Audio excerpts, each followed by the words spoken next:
So, item E3, approval of Santa Barbara School District's Child Development Restructuring Plan. And Debbie Badger will be presenting to us. Okay, I'm just going to be very brief. You know a lot of history on this. You've had a board brief that we have following the FCMAT report on child development.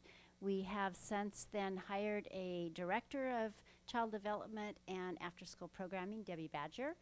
And I'm talking to get waiting for the PowerPoint to come up. She's going to That's present. okay. I can get started without it. Okay, thank you, Debbie, for presenting your restructuring plan.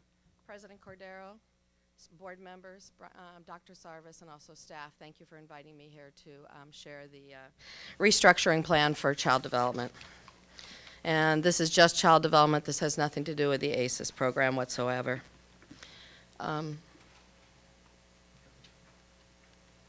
There we go. As you have in the document, 72 years of history has evolved out of early care and education, first starting with the city, and then the state became involved several years later, and then we have actually picked up we're the largest child development program in Santa Barbara County.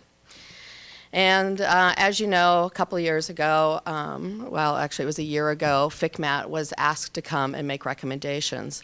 And I addressed all 16 of those recommendations. A lot of those could be lumped together, so I'm going to lump them together and get through their recommendations pretty efficiently.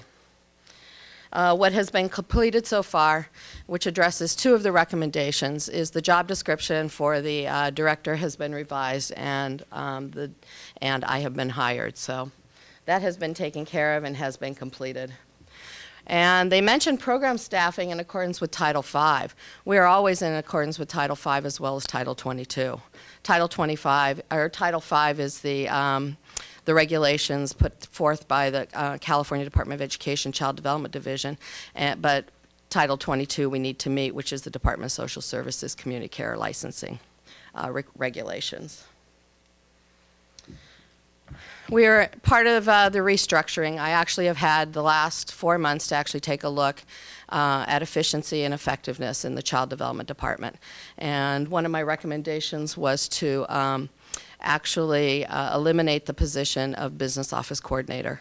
There has been a full-time vacant office position that has been open for the last year and a half. And then we are going to be eliminating the business office coordinator position. The business office coordinator position, the only responsibility that she has that doesn't fit within the clerical support happens to be the direct supervision of the support staff, which I will assume in our office. So in the recommendations, I have requested that we hire a 6-hour support person to be over at Franklin.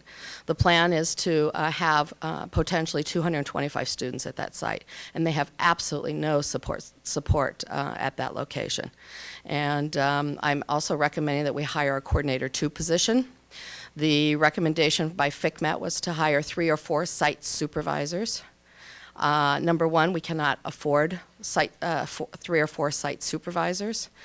So I'm recommending that we hire another management position as a coordinator 2. I've been in conversations with 4 principals, and they are eager to do joint supervision. And I think that we could do it with the two management positions and in conjunction with the principals. The items that are in process. In terms of infrastructure changes consistent with the California Department of Education Child Development Division, one of the things that was on their recommendation was to all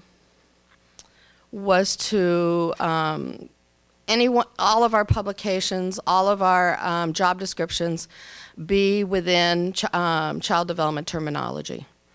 So that we have program directors, site supervisors, coordinators, teachers, instructional assistants, so on and so forth. And also, too, in terms of our state preschool is now half-day preschool. So we're in the process of changing all of our anything that seemed to be outside of child development terminology. also, in terms of org charts and staff directories and everything, as they come to fruition and as decisions are made and we move into the restructure, that will all take place. We have actually hired an account technician, which was at their recommendation. The account technician is housed here at the district and also supported by 50% by the Child Development Department. Ongoing communication with the state consultant. I have been in conversation with our state consultant. I recently learned that we know that Senate Bill 70 that was signed by the governor was saying that there would be a 15% across the board reduction in our funding. So all the contractors that I spoke with assumed that it was a 15%. We recently learned that it's at the discretion as to how they divvy that up by the Department of Education Child Development Division consultant. I know that there are a lot of LEAs that are giving up their contracts. I know that Chula Vista is getting out of the state preschool business. So I think what they're waiting for is they're waiting to see who releases their contracts, and then they will let us know how that 15% will be divided up. I'm feeling more and more positive that we're not probably going to see a 15%. But something else that has surfaced recently is the standard reimbursement rate. Right now, that is a hot topic.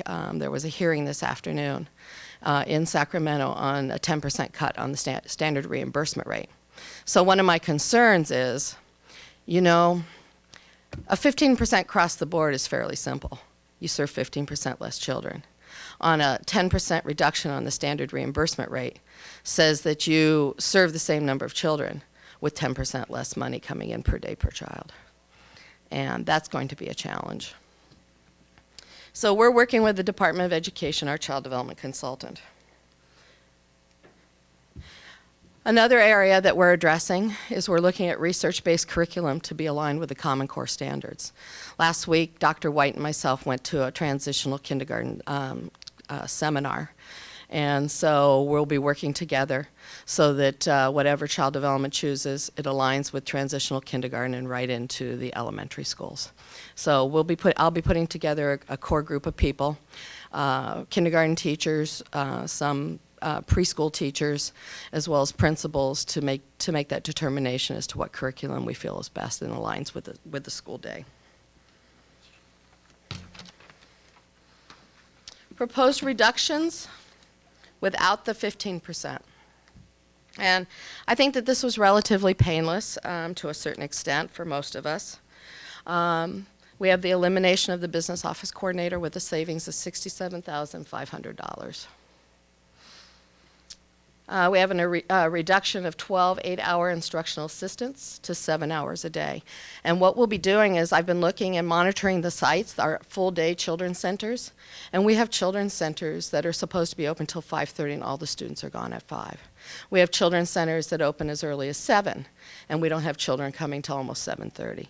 So we're going to be reducing down Parma Children's Center by an hour a day, and the other 3 by half hour a day. So when we sat down and actually crunched the numbers, there's no reason to have a full staff basically from morning to afternoon.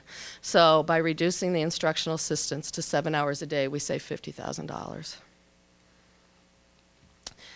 This was, even though it says collapsing of 2 small classrooms, we're not displacing any teachers. I took advantage of the opportunity at Franklin Children's Center where we had a teacher retire. The wall is coming down between room 2 and 3 at Franklin Children's Center to make a larger room. We can no longer afford to operate rooms of 15 with an expensive teacher and an instructional assistant. Every room I have been in, every director I have spoken with, they all operate rooms of 24. So we're moving in that direction, taking the opportunity to make that change as we go along. At Parma Children's Center, we had a teacher resign and move over to UCS Beach Children's Center, and we didn't rehire. We have a substitute in there for the rest of this year. So in that particular case, we're not displacing any teachers. The savings there by collapsing 2 small classrooms is $176,850.